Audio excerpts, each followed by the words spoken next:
Good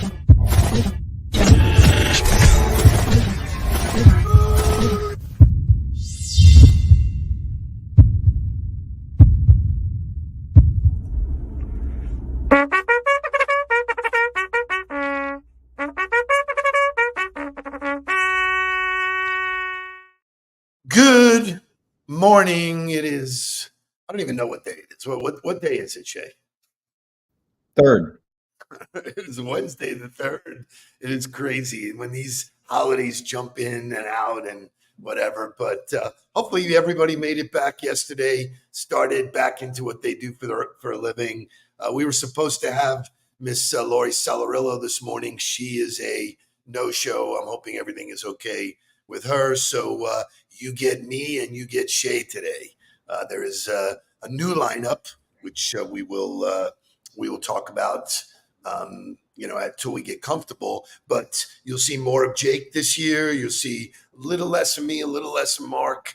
We have a special feature starting next Wednesday with Kim Sarney. So all good stuff. What I wanted to talk about, Shay, is, and we do this every year, but it's such a worthwhile conversation. And I want everybody to jump in if you can. Show me Larry David and his thoughts on Happy New Year.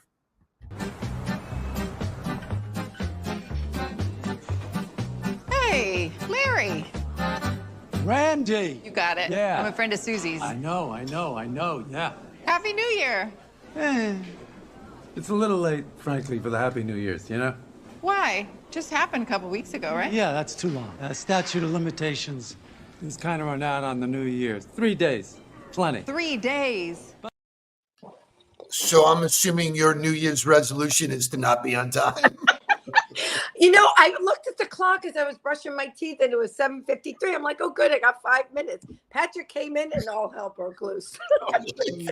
Okay. Well, Happy New Year. I could still say it. Happy New Year is right. So the conversation that I want to have is, how long can you say Happy New Year? He says 3 days. He says, some people say a week, some people say a month. Shay, I started the conversation with you. What do you think?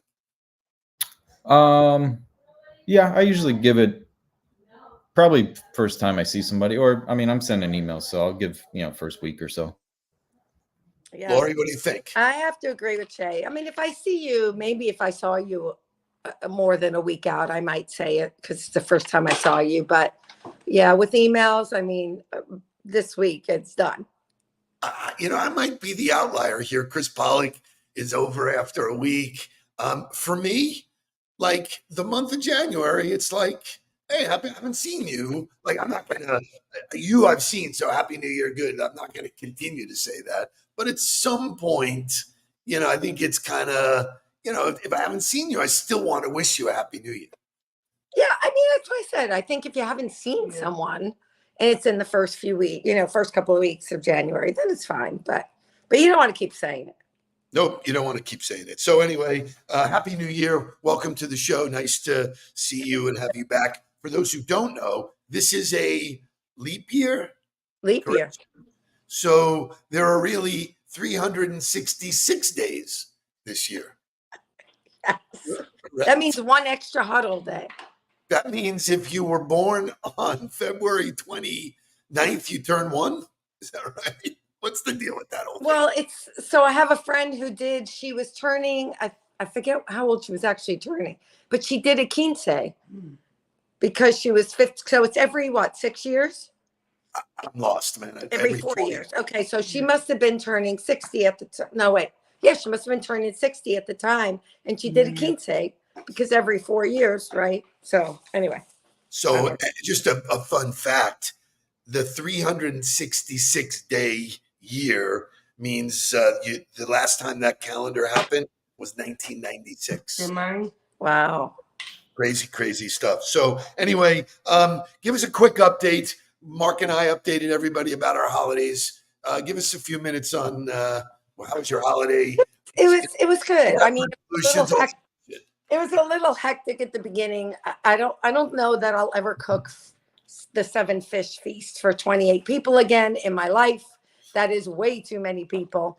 And then the rain, we were outdoors, so the rain came, it was a crazy night. But anyway, it was great because family was together, and that was the most important thing.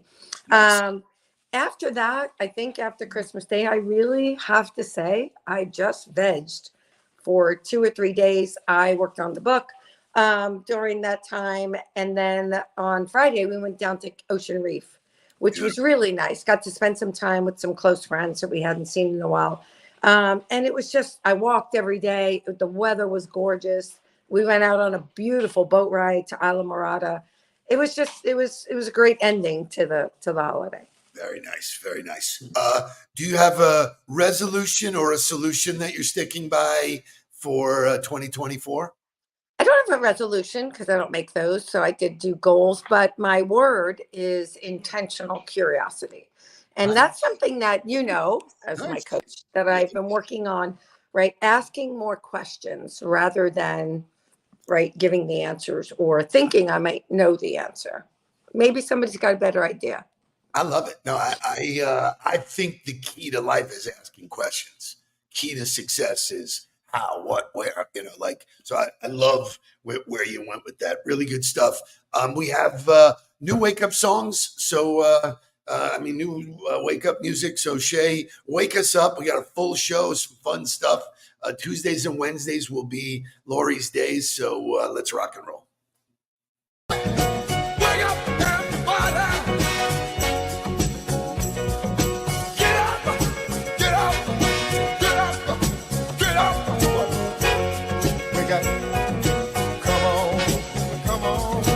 Wake up, everybody. Teach a new way. Maybe then they'll listen what you have to say. Wake up, everybody. No more sleeping in bed. No more doctor thinking, time of thinking ahead. Come on.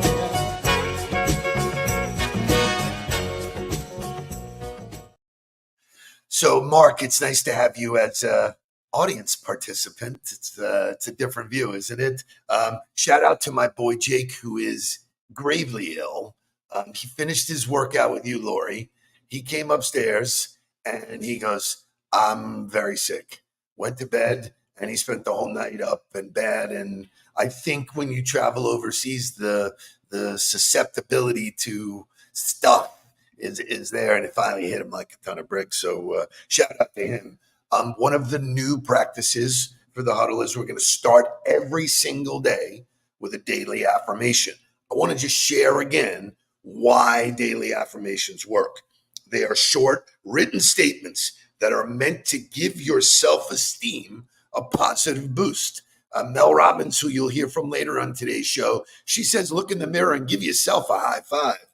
People often use mental health affirmation during times in life where they're dealing with difficult circumstances. I think that's bullshit. I use it all the time, good or bad. Most of the time, it's something that you write on your own in response to whatever's going on in life. It's all I am statements. I am capable. I am strong. I am taking care of my body. So I'll share one every day. The key is write it. So Shay, show me today's daily affirmation. And then you say it out loud. My personal boundaries are important and I'm allowed to express my needs to others. I picked this one on purpose because, Lori, I want as a CEO, how do you set boundaries? We can't hear you. So it's just, you're way out of practice there, girlie. It's okay. Okay. What the hell's going on out here? Hey, Mark, you want to jump in? Mark, jump in. Give us some aid here. I want to talk to you about a leader of a company that is all about boundaries. And I'm back. And you're back. So we are experiencing difficulties today. So, Mark, if you're there, it'd be great to see you jump in. If you can't, I'm stuck. Okay. Shay, let's go to. She's switching to her phone, so we're good. Okay. Let's go to Mel Robbins, and we'll talk on Hold on, here she is. There she is. We're coming. We're all good. No, it's not. Yeah, it's coming. Okay, just go to Mel Robbins, please. Let's move on. There are 3 lessons I learned this year, which was one of the hardest years of my life. And I want to share them with you because I don't want you to have to experience the hardest year of your life to learn these lessons. These lessons are so important. Lesson number 1, your life is always trying to teach you something. And it's moments of friction and discomfort that have the greatest lessons of all. And if you don't learn it, life is just going to get louder and louder, and eventually it's going to hit you with a sledgehammer because lessons repeat until you learn them. Lesson number 2 from the hardest year of my life. Your excuses are bullshit. Behind every excuse is fear. That's all that's there. So you can disappear any excuse and you can address any fear with action. And number 3, change is not easy. Change is very hard. That's why so many of us struggle with it. But even though change isn't easy, it is always worth it, and you're capable of it. Do we have Lori back? Yes. Can you hear me? Okay, yeah, it's Can you way hear off. me? Yeah, it's Ah! way off.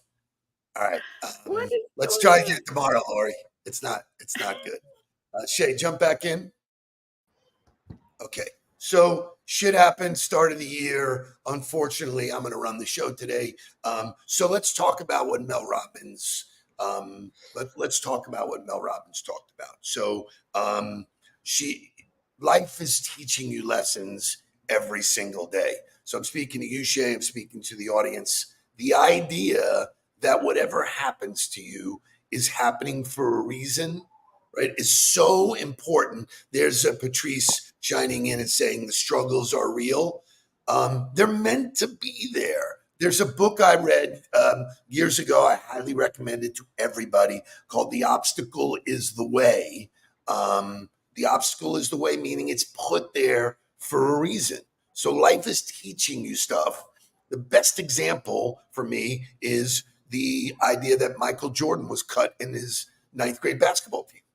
You know, 9th grade, he gets cut. For most people, that would have defined their life. They would say, okay, I'm not going to be a basketball player, so I'm going to go on and do something else, and yada, yada, yada. Boom. He says, you know what? I'll be the best I can be, and I won't let someone else, determine that. And so the idea that he has, he's using those lessons is fantastic.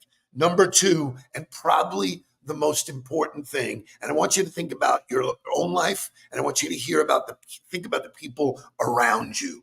Excuses are bullshit. They are made up stories for you to make yourself comfortable. It's very, very, very significant to understand that it's not real. Shay, do you want to shine in on excuses? Yeah, I tried to avoid if and when possible. Yeah, let me ask you a question. You're a college baseball player. You, at some point, decided that your body couldn't hold up. You didn't give yourself excuses. You had to come up with a game plan to deal with facts. Yeah, and we talk about hurt versus injured. You get hurt, you can't fight through it. There's, especially coming down the wire NFL wise, there's some guys that are dinged up. And if you guys watched Hard Knocks last night, everybody. Don't tell me. I didn't watch it. Well, no, I'm just saying everybody was disappointed that Raheem Mostert was, kind of gearing towards playing, but he was like, I'm going to try. He was not trying to make excuses. He's like, I'm going to do what I can to make it. It's not like, oh, I'm a little dinged up. Yeah, I'm just going to use that as an excuse to just not even get in. So, and then there's my boy. Hello. Yo. Hey, man. Good morning. Adapt, adjust, and overcome, baby. Let's go. Adjust and overcome. So I want to go back for a second because I think the conversation about setting boundaries is really important, especially at the beginning of the year. So, I think that's such a great affirmation to remind yourself of, is that it's okay to set boundaries, number 1, but it's also okay to communicate those boundaries to people. And it's okay to say, hey, this is what my capabilities are. This is what I can and can't do.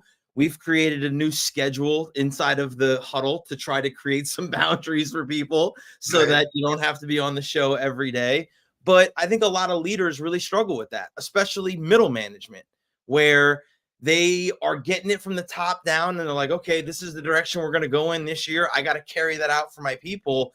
And I got to be there for my people, but I also got to be accountable to the people that I'm responsible to. How do you manage all that while communicating boundaries? So I love the affirmation for today. I knew you would. You know, the idea that as a leader, a CEO, a leader of your own family or whatever, you know, if you don't take care of yourself first, right, you're going to have an issue. I mean, when you're on a plane, the mask drops down and they say, take care of you first and then take care of your kids, you know? Yep. So that is such a foreign thing for people because they think they need to take care of everybody else first. If you go down, that's a problem. So setting those boundaries, being comfortable with those boundaries, you know, so I think setting them is a job in and of itself. I think, you know, to sit down and say, what do I really want? What do I really want to drink tonight? Or am I just doing it because I'm letting other people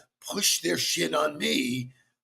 The last quarter of the year last year, I was in that head of, you know, okay, I can set a boundary and not drink. I went to many of the football games this year, didn't drink. And you know what? I didn't spend half my time in a freaking pisser. That's good. You get to see more of the game. But I think, you know, it's really important to figure out what you want and then be able to set the boundaries accordingly, right? Like if you want to feel good, if you want to be in the best shape of your life and you want to feel good and you want to be mentally clear, then you have to set boundaries around what you eat and what you drink. If you want to be a great parent and you want to be there for your kids and you want to show up, you got to set boundaries around your professional life. You just have to you have to decide, I'm going to go to the baseball game. It doesn't matter what's happening at work or what else is there. I got to be there for my kids when I say I'm going to be there. If you want to explode your business and grow it more than you ever have, then you got to discipline yourself to doing that work and doing what's necessary, finding the areas to grow, finding the opportunities for new revenue, finding the opportunities to expand internally, whatever those things are. But the boundaries come from defining what it is that you really want and then committing to that behavior. Well, you know, one of the first things I saw and I loved from when we started working with Andrew Koenig at City Furniture was all of the emails have something at the bottom that says, if this is outside of business hours, there's no need to respond to it. Right. You know, that is a very clear boundary that he said, I'm not infringing on your time. I'm creating that boundary, and I want you to create that boundary with your people because I want you to get it, understand it, but you don't have to respond and engage. Although that was a really special example, and I look for examples of that all the time. So we'll break for motivational music because it's kind of fun today, and then we'll have one more topic today. That is focus a skill? So get up, stand up. Stand up for your right. Get up, stand up. Stand up for your right. Get up, stand up. Did you hear? Stand up for your right. One more time. Get up, stand up. Did you hear? Don't give up the fight. You get up, you stand up. Stand up for your right. You get up, you stand up. Don't give up the fight. Get up, stand up. Stand up for your right. You get up, stand up. Don't give up the fight. So I thought that mirrored boundaries for me because get up, stand up for your right. Your right is to be human. We talked about it yesterday. Be individual, be genuine, be authentic. All those things matter. And I wish we could talk to Lori about this because she said, setting boundaries won't always make you popular as a leader. And I would, of course, the way I would always do with Lori is I would challenge her on that. And I would say anybody who is a part of your team that doesn't understand you setting boundaries, is a problem for your team, because that to me is you're setting the example that they should be following by. And most times in leadership, setting a boundary means, hey, I can't be there to help you with this thing. You're going to have to figure it out on your own, or you're going to have to put in a little bit more sweat equity to figure it out and get it done. And that's making people uncomfortable and forcing them to grow more than they're willing to do. So, which was the last thing that Mel Robbins said. Change is uncomfortable, man. Right. It's fucking hard. It's hard. Like, you know, I did my body fat percentage this morning with my trainer. And when we started 4 months ago, I was at 15%. I'm down to 12% body fat. And so he was like, so what do you really want to do from here? You know, like, what do you, and I was like, well, I'd love to continue to drop the body fat percentage. And he's like, well, in reality, if you want to do that, you're going to have to gain more muscle, which is going to require more weightlifting, more eating, more strict of a diet. And he's like, and you're going to have to set some boundaries around the sweets and where the other calories come from. Like, if this is really what you want, is to get to 9% or to get to 10%. Wow. The struggle from 13 to 10 is big. And he's like, are you willing to do that? And I was like, no, I'm not actually. So let's change the goal, because I'm not willing to just, I want to eat the chicken fingers when I go to the game. That's okay. That's okay. I love that. So answer one last question for me. Is focus a skill?